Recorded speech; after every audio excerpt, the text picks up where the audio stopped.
The location of our next case is Santa Rosa in California's Sonoma County, a city well known for its wineries. Firstly, before we discuss the events that took place there, let us travel to Bellingham, a city in San Mateo County, California. Noelle Russo was born in the 1940s and raised in San Mateo County, California, though not much is known about her family. At 16, she won the title of Miss Bellingham in a beauty pageant in 1962, which attracted local attention and made headlines. She stated in an interview for an article that she wanted to be a model and that her favorite sport was twist dancing. Russo's radiant smile was captured in an accompanying photograph showing her clutching a bouquet of flowers. Russo's life saw a lot of changes during the next 20 years, including 2 marriages and 2 divorces, as well as the birth of a son. She had briefly left her Bay Area residence to pursue a career as a trainee forest ranger in Colorado. She eventually made her way back to the Bay Area and enrolled in Santa Rosa Junior College there. Russo liked to ride her bike around town, but friends who knew her back then said that she also had a habit of hitchhiking, which alarmed her friends because they thought she might put too much trust in random people. After a fight with a boyfriend on Friday, June 24, 1983, Russo, who was 37 years old at the time, went to stay with a friend in Santa Rosa. It is unknown what sparked their argument or who this boyfriend was. Russo's friend offered to drive her to Courthouse Square that evening so she could take a Golden Gate Transit bus back to her Rohnert Park apartment. Unfortunately, Russo disappeared without a trace after that. A disturbing discovery was made on Monday, June 27, 1983. In Rohnert Park, close to Sonoma State University, a 7-year-old boy discovered Russo's lifeless body behind a real estate office at the intersection of Petaluma Hill Road and East Cotati Avenue. She was discovered nude. Sonoma County Sheriff's Office deputies arrived on the scene quickly and launched an investigation. It was concluded that Russo had died a horrible death after being struck to death by a piece of lumber from a nearby stack of wood. Investigators from the Violent Crime Investigations Unit began a thorough investigation into Russo's tragic circumstance. According to their initial assessment, Russo most likely never took the bus back to Rohnert Park, meaning that she probably met someone before the bus arrived. During the course of this investigation, cops and detectives collected a significant amount of evidence and spoke with numerous people. Investigators hired a sketch artist in the days that followed the tragic event to help them create a drawing of Russo wearing the clothing she had on June 24, 1983. In an attempt to generate leads, they distributed it to the general public. While some people were named as persons of interest in the case by detectives over the years, no arrests were made. Sadly, Russo's killer's trail dried up, leaving her horrific murder unsolved. The committed detective from the Violent Crime Investigations Unit kept following leads in the case as the years went by. Between 2010 and 2023, law enforcement officials sent multiple pieces of evidence for DNA analysis to the Santa Clara County Crime Lab and the Serological Research Institute. By 2023, investigators were able to positively identify a suspect, which was the result of their persistent efforts. It turned out to be Alfredo Carretero Jr., a 65-year-old man. But authorities never disclosed the precise type of evidence that supported Carretero's involvement in this protractedly unresolved case. Authorities also provided a limited amount of Carretero-related information. He had previously been found guilty in Sonoma County of possession of stolen property and drug possession in 1995 and 2001 respectively. Investigators obtained a warrant for Carretero's arrest in relation to Russo's death. They were able to successfully capture him on October 2, 2023. After that, he was charged with murder and taken into the Sonoma County Main Adult Detention Facility. He is currently being held without the possibility of posting bail. Russo's family was notified of the arrest and asked to remain anonymous during this trying time. Officers from the Seaside Police Department arrived at Sabado Park in Seaside, California on January 3, 1991. What they discovered was unsettling. It was 34-year-old Vicky Johnson's lifeless body, found on a sandy playground. The scene was absolutely horrifying, and Vicky Johnson's body was severely injured. The investigations got underway immediately, but they had no idea that the case would stay unsolved for many years. Famous for its breathtaking white sand beaches and charming architecture, Seaside, California is a picturesque coastal town. It is a medium-sized community with more than 32,000 inhabitants. Numerous academic institutions, including the Monterey College of Law and California State University Monterey Bay, are located in this charming town. But even in a place as peaceful as Seaside, crimes can occur anywhere, as evidenced by the horrible case of Vicky Johnson. Vicky Renee Johnson was born on February 19, 1956, in Kern County, California, to Virginia Ruth Jackson and Tommy Jackson. She was the middle child of their 3 children. She was raised with her younger brother, Mark Anthony Johnson, and her older sister, Valeria Albertha Johnson. Vicky lived a quiet, unassuming life away from the spotlight, where her personal details were not well documented or known. The rest of her life is still unknown. Despite the scant information that is known about her life, Vicky Johnson was the mother of 3 sons: Orlando Vincent Johnson, Robbie Johnson, and Jamal Damon Johnson. Remarkably, Orlando would go on to become well known as an NBA player in the future. But when Orlando was barely a year old in 1991, tragedy struck the family, and sadly, Vicky's life took a tragic turn. Vicky's body was found in the early hours of January 3, 1991, by the Seaside Police Department. In addition to having bite marks all over her and evidence of strangulation, her dead body had also been set on fire by the attacker. Vicky's body was found in Sabado Park, a disturbing scene, but no witnesses were there to offer any information about what had happened. It appeared as though the park had been abandoned at the tragic moment, giving detectives a difficult case to solve. After being called to the scene, the forensic team gathered any evidence that would help identify the offender. However, it was difficult to find important clues due to Vicky's burned body.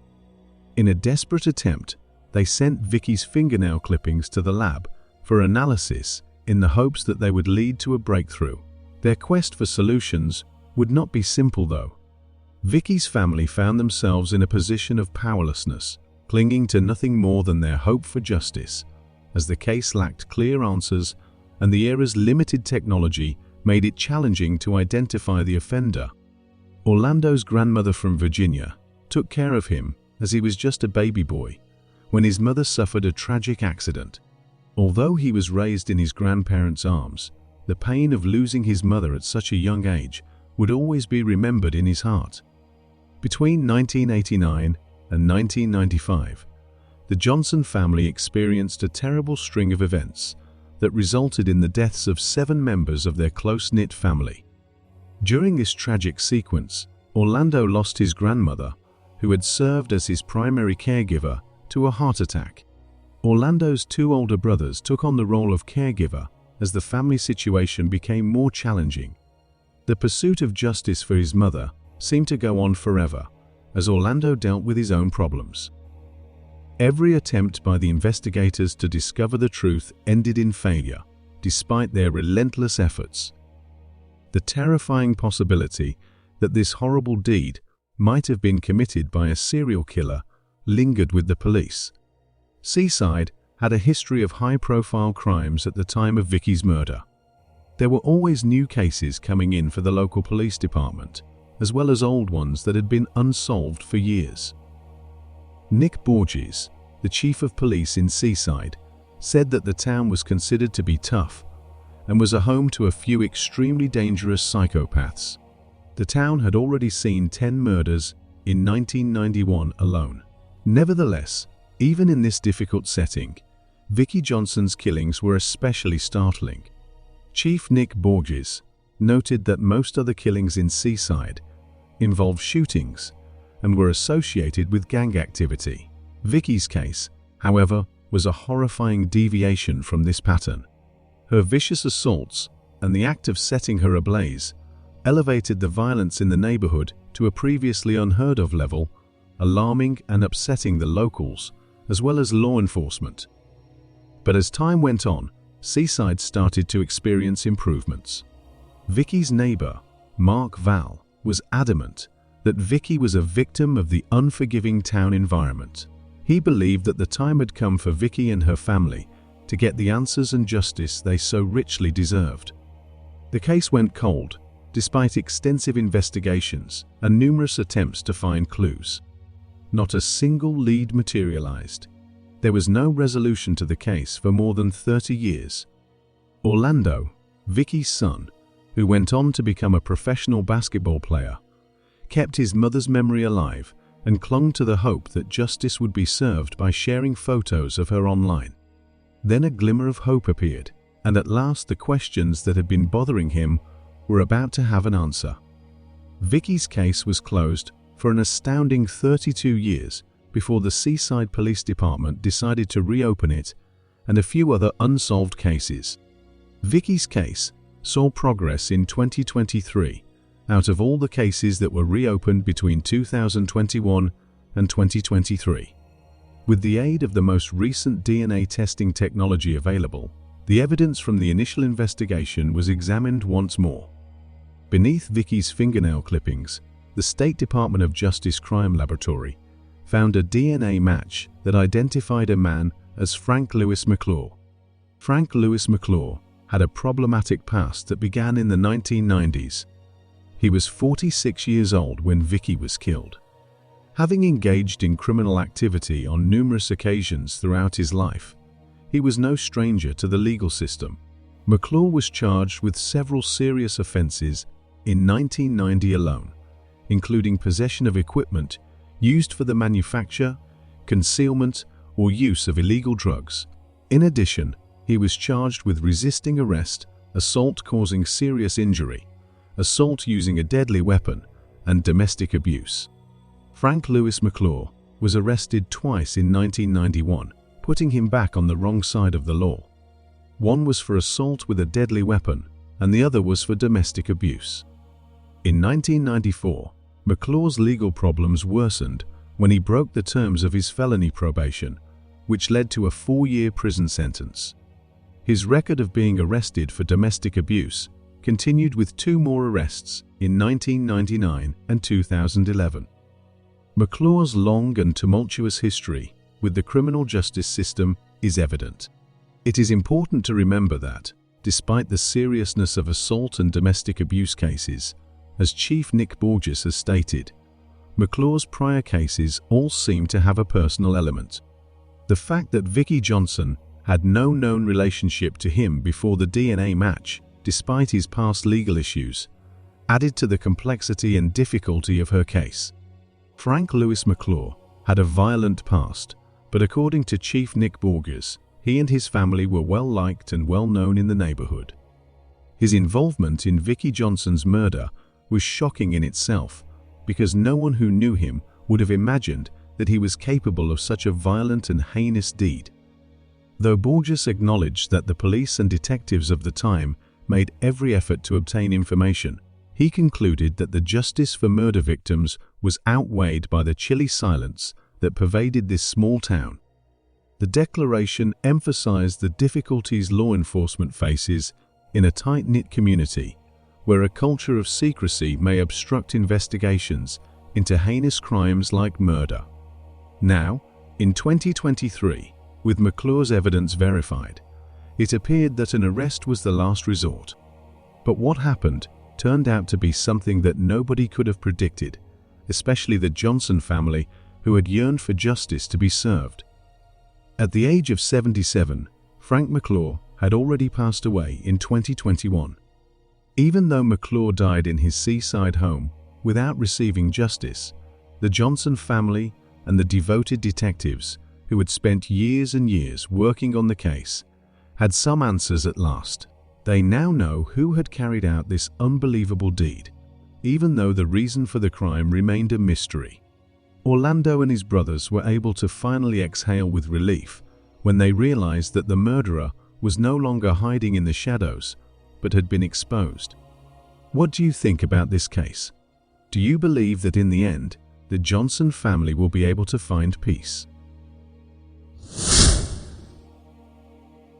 On Wednesday, October 4, 1978, a sunny morning in Spokane, Washington, two construction workers were heading to work when they came upon something horrifying in the woods. In front of them lay the icy, lifeless body of a half-naked girl. The workers could tell she had endured some pretty severe torture, even at first glance. A sight so gory, they were unable to look at her for very long. The 16-year-old victim, Chrian Baxter, was identified by the authorities upon their arrival at the crime scene after they were notified of the tragic discovery. Detectives started looking for Chrian's killer as word of her ruthless murder spread like wildfire throughout Spokane. How did Chrian get into the forest? Who could have harmed a 16-year-old so severely? Would the man in question ever be apprehended by the detectives? With a population of 229,000, Spokane is the biggest city in Washington, USA, and serves as the county seat of government. Situated in eastern Washington, next to the Kirk Mountains and the Spokane River, Spokane provides its residents with a picturesque view. Spokane is referred to by its nickname Lilac City by the locals and is well known for being the origin of Father's Day. Spokane is home to two of Washington's largest state parks and the state's largest urban waterfall. Residents and visitors alike frequently enjoy a variety of outdoor activities in Spokane. Spokane's vibrant art and entertainment scenes, combined with the city's limitless outdoor experiences, foster a welcoming community. But this lovely city has a darker side as well. Spokane, Washington, has the third highest crime rate among major cities in Washington and is 59% higher than the national average. This neighborhood is safer than 2% of all U.S. neighborhoods. The likelihood of someone being the victim of a violent crime is 1 in 157. So, this brings us to 1978, the year of one of the most horrific crimes that occurred here. In Chehalis, Lewis County, Washington, USA, on May 21, 1962, Chrian Baxter was born to Ed and Charlie Baxter. She grew up in a fairly typical household with her older brother, Steve Baxter. Chrian later relocated to Spokane, Washington with her family. In 1978, Chrian was 16 years old and a student at Joseph Junch High School. Similar to other teenagers, she was going through a phase of rebellion. As the older protective brother, Chrian's brother would always be by her side, even if she ended up fighting with her parents. Chrian fled her house on a Saturday on September 30th, 1978. Nevertheless, the reason Chrian left home that day was never discovered. All her mother could hope for was Chrian's safe return home. Chrian's mother reported her daughter missing to the Spokane Police Department that same day. Sadly, none of the efforts to find the 16-year-old schoolgirl were successful. Over the course of the following few days, Spokane detectives interviewed Chrian's classmates and combed through the city streets for any clues that might lead them to Chrian. The sad ending of the Spokane Police Department's search for Chrian came on Wednesday, October 4, 1978, when two employees of an electric company called to report that a girl's body had been found. When Spokane County Sheriff's deputies and detectives arrived at the scene to start the investigation, their worst suspicions were confirmed when they discovered that the deceased girl was Chrian. A half-mile north of Hawthorne Road, between Division and Whitworth Drive, close to the Whitworth University campus, the detectives were informed by the electric company employees that they discovered Chrian's body in the shade of a pine grove while they were en route to work. Given the appalling condition Chrian's body was in, the investigators could tell exactly what she had been through. Chrian had been beaten and attacked before she was strangled to death. She was practically nude. Her bra was wrapped around her neck, and the only thing covering her body was a light blue pullover shirt that had been pulled up around her chest. The detectives informed Chrian's family of the news, and a little after 9 o'clock at night, Steve, Chrian's 23-year-old brother, verified the identity on October 4, 1978. Just a few days had passed since Chrian's mother had filed a missing persons report, and her anguish only increased upon learning of her daughter's battered body. Sheriff's detectives Donald C. McCabe and James E. Hansen, who were assigned to work on the homicide, began their investigation while the 16-year-old's family was in mourning. The Pine Forest crime scene was thoroughly examined and recorded. The detectives processed the scene and gathered evidence, possibly including DNA samples, with some help from the forensics division. Later, this evidence was sent for additional analysis. After conducting an autopsy on Chrian's body shortly after her discovery, Spokane County Coroner Lois R. Shanks concluded that Chrian had been dead for approximately 2 days prior to her discovery, indicating that she had been murdered on October 2, 1978. The cause of Chrian's death was determined to be strangulation. The coroner also noted that she had severe liver and lung trauma in addition to having numerous bruises throughout her body. She had clearly been abused and assaulted severely before she was strangled by her own bra strap. The items removed from the crime scene, along with some extra biological evidence for analysis, were sent to the crime laboratory of the Washington State Patrol. Despite the belief that the samples sent to the lab contained DNA, the early stages and limits of DNA testing technology prevented a complete analysis. The evidence was preserved so that it could be tested later when DNA technology would be more advanced. A few days later, her family gathered at Greenwood Memorial Park in Centralia, Washington's Lewis County, for Chrian's funeral. Tears sparkled in everyone's eyes as they recalled and treasured the time Chrian spent with them. While Chrian's family was recovering from the tragedy, detectives in Spokane County worked long shifts searching for any hint that might lead them to her killer. According to detectives, their plan would be to trace Chrian's movements back to the day she ran away from home until her murder. They wanted to know where Chrian had been, if she had been seen by anyone, and if anyone was with her.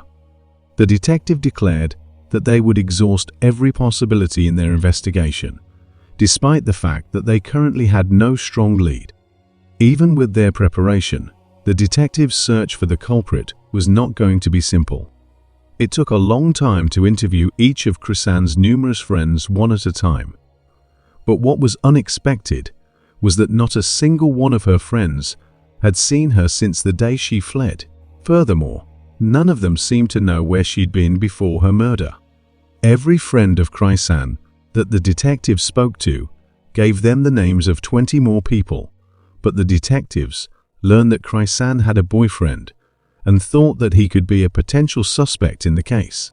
However, that lead was also abandoned when it was discovered that Chrian's boyfriend was incarcerated at the time of her death. In mid-October 1978, a local lawyer approached the detectives, saying he had some information that could aid in their investigation. A few days prior to Chrian's murder, the lawyer claimed he had seen a couple standing beside a black four-wheel drive pickup that was parked near the spot where Chrian's body was eventually discovered. Because it was unusual for anyone to be in the area at that time of day, he remembered the car, and the whole situation just seemed a bit fishy. He went on to say that the girl was probably Chrian Baxter herself, and that he would know the man she was with right away. The investigators also looked into this tip in more detail. Still, it was a fruitless endeavor. At the same time that word had already spread widely about Chrian's horrific murder, Henry Lee Lucas, a self-described serial killer, made claims that he killed Chrian. Given that Henry had confessed to killing roughly 100 women in 16 states, the detectives were compelled to look into this confession. After questioning him multiple times, his confessions were questionable, and he was removed from the list of potential suspects. For a brief while, the detectives did think he was the culprit, and even got a murder warrant for him. As time went on, and there was no significant advancement in the investigation, the murderer had more chances to flee and hide. Detectives had more questions than answers as 1978 drew to a close. The case was one of the hardest ones the detectives had ever worked on, and they were frustrated. The case was unlikely to be solved anytime soon, adding it to the stack of unsolved cases after fruitless tips that produced no leads and no list of possible suspects. Over the course of the following few years, the detectives questioned an increasing number of people and followed up with every possible lead, but regrettably, no noteworthy progress was ever made. The case became unresponsive and remained so for many years. Nearly 28 years after Chrian was killed, in August 2006, Major Crimes Detective D. Mask reopened Chrian's case. He re-examined the case, scrutinizing every last detail and looking into all of the previously gathered evidence. Recognizing that DNA technology had advanced significantly, he returned the samples to the crime laboratory of the Washington State Patrol for analysis. When forensic experts retested the evidence using upgraded technology, the findings revealed two distinct DNA profiles. These two profiles matched those of an unidentified male and Chrian Baxter. In the hopes of finding a match, the male profile was submitted to the combined DNA index system, but no match was discovered for the following 8 years. Then, in 2014, the National DNA Indexing System received an update to the profile of the unidentified man. Even after the profile was rotated against each and every DNA entry in the country at National DNA Indexing System, no match was found. There were still no matches found after another 5 years. Since the unknown man's profile was added to the National DNA Indexing System, the case has remained unresolved for more than 40 years. However, in 2020, significant progress was made due to the rapid development of a method known as genetic genealogy.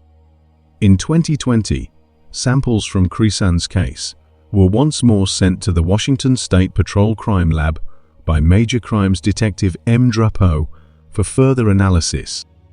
In early 2021, some of the forensic evidence was sent to Othram Laboratory in the Woodlands, Texas, for advanced DNA testing.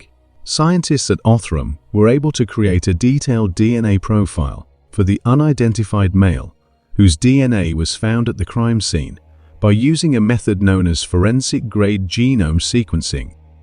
This made it possible for scientists at Othram to compare the DNA profile of this unidentified male with millions of other profiles that were already kept in numerous national databases.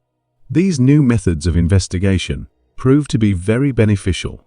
The Othram internal genealogy team was able to identify the suspect's possible relatives even though they were unable to locate an exact match. This analysis revealed that the murderer was descended directly from a particular woman who had passed away. Othram gave these leads to M. Russo, a Spokane County Sheriff detective. Russo used the new information to launch a follow-up investigation, and detectives quickly found the identified relatives' surviving family members. These relatives were then contacted and interviewed as part of further investigative efforts to identify the unidentified male contributor. The family members cooperated with the inquiry and did not hesitate to provide their DNA samples for additional testing.